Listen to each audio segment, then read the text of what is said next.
Yo guys, and welcome to a new video. Today I'm gonna give you my top 20 most anticipated movies of 2025.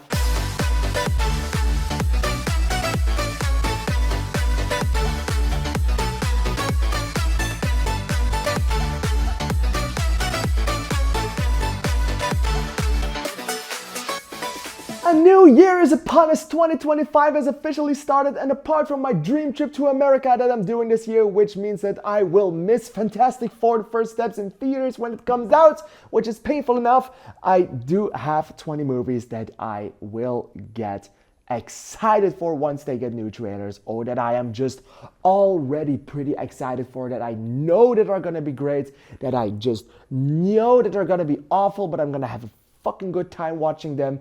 So here it is, my list for the top 20 most anticipated movies of 2025. Disclaimer, it's not a ranking. I don't have a ranking from least to most excited.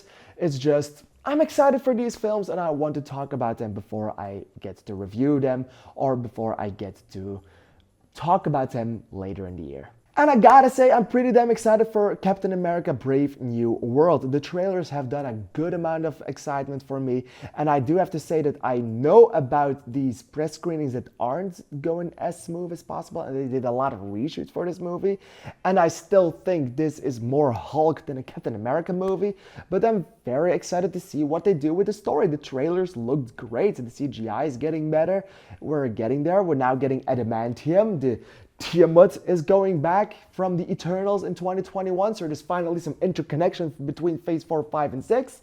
So yeah, Captain America: Brave New World. I love Anthony Mackie. I did like Falcon and the Winter Soldier, so I'm pretty excited to see what they cook up with Captain America for Brave New World. And while we're talking about Marvel, of course I love my Marvel stuff, and the casting for the Fantastic Four: The First Steps is, in my opinion, pretty great. I do love Pedro Pascal. I am interested in seeing what he will do with Reed Richards. It wasn't the top choice, but it's very sure an interesting one. I love every single casting that I've seen up until now. I'm pretty excited to the vibe and the tone and the style of the movie being set in the 60s in an alternate universe. They're not coinciding with the main MCU, keeping their hands off that so they can just do what they want. It's a very smart choice.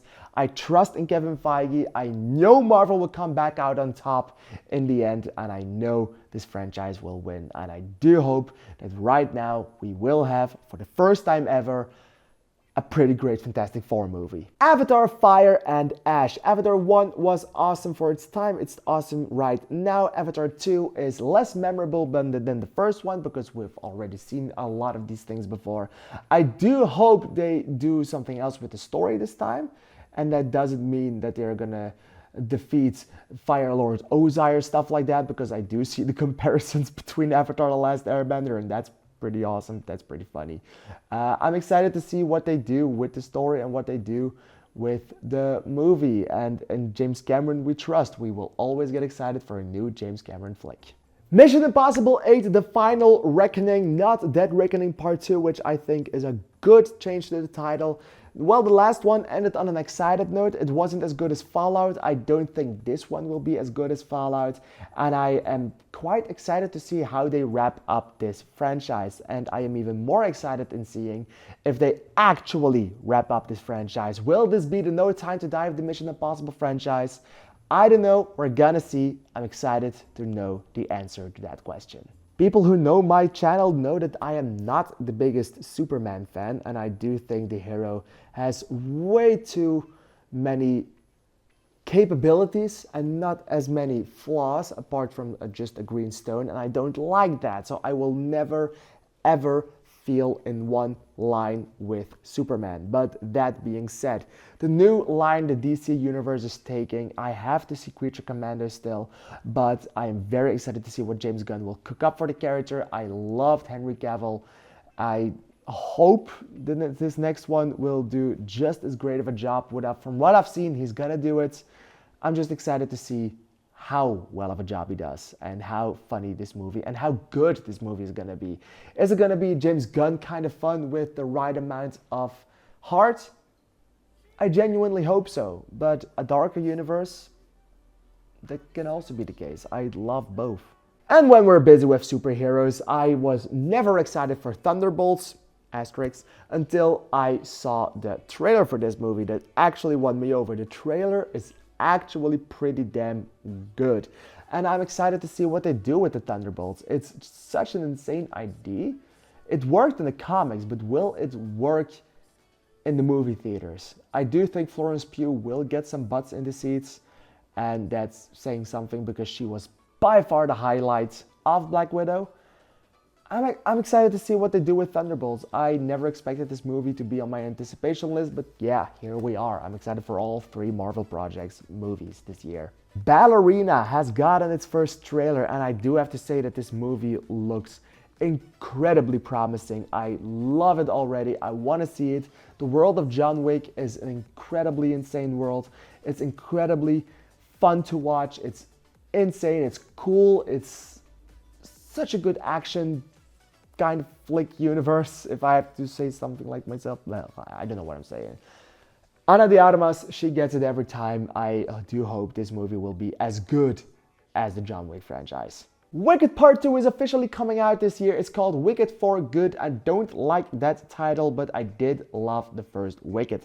Haven't seen the show myself, still need to go. I want to go to London to go and see it because I am excited to see what they had for source material. I didn't know any of the songs. I do know where the story is headed next. And it's pretty excited to watch because I just don't see how they can get her from what we have now to the absolute Wicked Witch of the West in just a 3-hour runtime. But hey, we will see with Wicked for Good when it hits theaters in the end of November 2025. Now You See Me is maybe one of the more obscure franchises to be included on such a list, but the third one is coming out, and I am pretty excited for that because I did love the first and second Now You See Me movies. I love magic, I love the kind of magic that they do, the kind of trick system that they do, and well, this movie is full of it, and I am excited to see what they do for the third one. I thought that they filmed it in Belgium, which is pretty exciting. I thought they filmed in Antwerp Central. So hey, maybe I even recognize something in this movie. Will that not be fun? Everyone knows that I am just a big sucker for racing games, and I haven't watched a lot of racing in real life, to be honest. I have watched one Formula One race in life, and that was the last time they went to the Monaco circuit. So I have to say, I am pretty damn excited for Formula One. The trailer looked great. It's from the same guy that made Top Gun Maverick, which is pretty damn awesome. And well, if this movie makes you feel like you are on the inside of a racing car as it did like you are on the inside of a cockpit, it's gonna be one blast at the movies, and I am so excited to watch Formula One. I do have to say that the trailer for this movie released so goddamn early that I do hope that the movie will not lose its spark before it actually releases to the main public. Hey, I put the movie on a list a few years ago because I thought it was gonna be funny, and I thought this movie could not be bad in any way, but a Minecraft movie made it on my list again, now with an actual release date of April. The first trailer looked trash. The second trailer looked better trash. It looked like it actually contained some of Minecraft, and which is awesome. And I do have to say that the second trailer did show me that they took a lot of the lore from Minecraft, and they took a lot of the things integrated in Minecraft, and they decided to make something out of it. I still think it's an odd choice of where they get the story, but I'm excited to see what they do with it, and I do think that kids will have a blast with this one, and I do think this movie will not be as awful as everyone thinks it's going to be. Sorry for the red nose, I have an itchy nose as of now, maybe because I'm talking about one of the most creepy movies on this list, and I am talking about The Conjuring: Lost Rites. I am a big sucker for horror movies, and I'm a big sucker for the Conjuring franchise, which I think is absolutely beautiful. The third one is good. The other ones are among the best horror movies I've ever seen. The fourth one is yet again directed by the director of some of the worst movies within the franchise, so I am not looking forward to that. But it is going to be the last one in the Conjuring franchise, so I am excited to see what they cook up one last time. How to Train Your Dragon is getting the live action treatment, and I do have to say that when a trailer came out that I immediately became excited for this movie. I am very high on the spectrum that this movie should not be made and doesn't deserve to be made, because the original one is just so young and so well made and still holds up today. So making a live action How to Train Your Dragon was a big question mark to me. Why would you do it?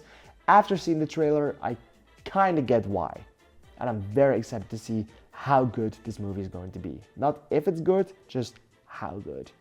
After the 10th one released, Saw X, I thought like now they should stop. Now it's over. Now this was perfect. They have to stop. A day later, they announced Saw 11.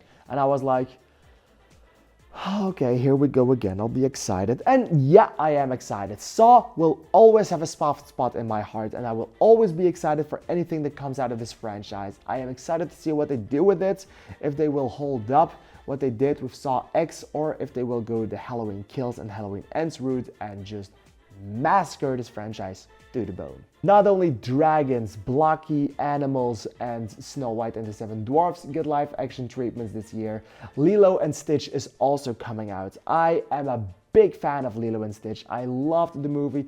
I saw the first teasers. I saw the Mufasa teaser they made for it. The marketing is top notch for this movie. I just hope that the movie itself will live up to my expectations, because wow, they put a lot of money on this marketing, and I do think it's a great choice from pulling this from streaming services and placing it into movie theaters. That does give me some hope, and I have to say that the animation on Stitch looks awesome. Stitch looks absolutely phenomenally awesome. I can't wait for Lilo and Stitch. Everyone knows I'm not the biggest fan of biopics. I do like my musical biopics when they contain music because, well, I love singing, and Rocketman and Better Man are very good movies. But Michael Jackson, the king of pop, is getting a movie this year, and he is being played by his nephew Jafar Jackson, which I think is top-notch casting, and I respect everyone for it. And you can say about the controversy surrounding Michael Jackson what you want. This movie will get at least $1 billion in the box office. I am so excited what they do with the story. And this is one of the first times that a biopic of an actual person actually quite hits home, because I, in my life, have sang a lot of Michael Jackson in the shower. They made my top 10 worst movies of the year list, and now they are back with another one. SpongeBob: The Search for SquarePants is coming to movie theaters this year. I thought it was going to be a movie for streaming services, for Netflix, but it's coming out in theaters. Mark Hamill is attached as the Flying Dutchman, which makes me excited. The animation, I still have to get used to it. I think I will always be on the side of the original animation is better. In any form, Bob the Builder, Dora the Explorer, they all had better animation before, because I was a child back then. And yeah, I may be 25 years old and 26 years old when that movie comes out, but I will be in a movie theater, and I will be there on opening day. Every year I make place for one little obscure movie in this list that I just accidentally saw a trailer for and got excited right after. And this year it's for Dogman.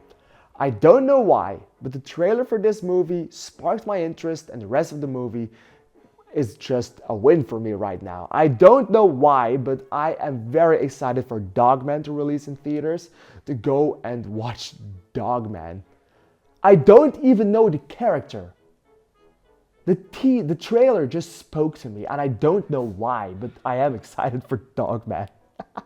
Paddington in Peru has already released in the UK and I think some other countries around the world, but its wide release is still yet to come. It will come at the end of January, beginning of February, and I am very excited for Paddington in Peru. I loved the Paddington franchise. It's awesome, it's cheerful, it's joyful, it's almost as charming as Wallace and Gromit is, so I'm very excited to see what they do with the third Paddington. It's not called Paddington 3, it's Paddington in Peru, which makes me think it's a spin-off for some reason. It is the third one. I'm excited to see what they do with it. I'm always up for some feel-good vibes in a movie theater. And last but not least, talking about a movie that I am excited for because I just know that they can't fuck this up whatsoever, and I have said that a lot of times before, and people who remember me saying that will think, oh no, not again. I had to choose only one of this franchise, but the Twisted Childhood universe is speaking to me in ways I couldn't imagine. The first Winnie the Pooh Blood and Honey was awful, the second one was quite enjoyable, so yeah. Pooniverse, Monsters Assemble is coming out this year. We still have 3 movies that need to come out beforehand, being Bambi the Reckoning, Pinocchio, and Peter Pan's Neverland Nightmare, which makes me think, how are they going to release all 4 of these movies in the same year? But this one is scheduled for release on the 31st of October, and I just can't wait for it. Pooniverse, Monsters Assemble. I think everyone will just unsubscribe from me saying this and putting it in this list. But come on. It's fucking Winnie the Pooh Pooniverse. The title is Pooniverse. That only had me excited for this franchise. Pooniverse. There you have it, my 20 most anticipated list. Again, my list isn't the right list. What movies are you anticipated for this year? What movies did I maybe miss? And yet again, these movies I just know that are going to release this year or next year. Right now, we don't know for sure ever. But hey, if you liked this video, please let me know in the comments down below what your anticipated list of this year is. Did I miss some movies that you think I will thoroughly enjoy, that you know that I will love? Please also comment these down below. I will put them on my personal mind list and I will get to see them this year in a movie theater. Have a great time at the movie theaters this year. Have a great time at the movies this year just in general, and enjoy what life is gonna bring you. Thank you for watching, and I'll see you in the next video. Thank you and bye bye.